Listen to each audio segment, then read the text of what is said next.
I don't want to hear nothing about this fucking A-side shit. Floyd Mayweather takes a knee in this fight.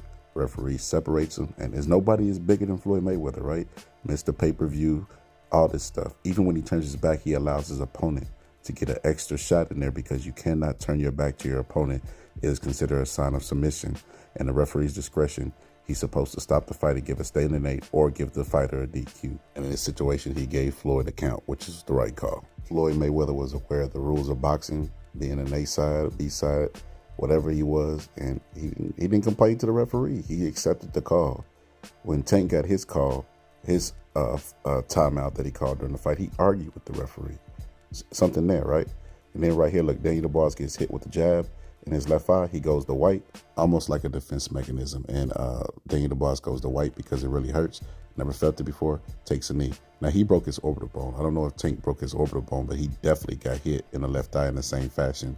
Look, right here, Lamont Roach, he parries the jab with his right hand, but he parries it into his left thigh. See right there? And then Tank got hit with it, and Tank goes to white in the same fashion that Daniel Dubois did. But Lamont does the smart thing and hits him a fucking again. You know, ain't no timeouts in boxing. Hits him in the face again. And when he hits Tank in the face again, Tank takes a step back, looks to the referee for help, right? Floyd Mayweather didn't even do that. But he looks to the referee for help.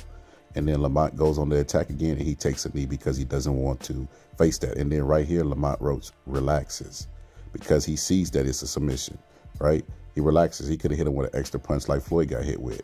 And then there's this whole debacle with Steve in the corner. He starts his count, right? Instead of telling Tank, like, what the hell are you doing? He's allowing Tank to take a timeout real time in the fight. Steve just blew the call. He's not having a big year. Not to mention that the fact that Tank called a timeout, he never addressed it. He kind of plea bargained to him about what's going to happen and what it looks like. And Tank's like, oh, yeah. And he's like, oh, yeah, understood. Which doesn't make any sense. But like I said, on the Carissa Shields card, you remember this fight, this weird fight with Moore, this heavyweight title fight. And it was points taken, and it was a whole bunch of just, you know, crazy melee going on in the ring. But one thing I noticed in this fight is that Steve goes to start his count whenever they get outside the ring, right? See, he started his count to have 20 seconds to get back in, and he's making the right call, right? He's making the right call. But in this fight, right?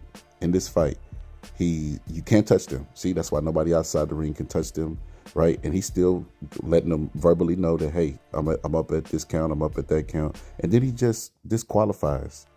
He disqualifies him. I don't know why. He was making the right call.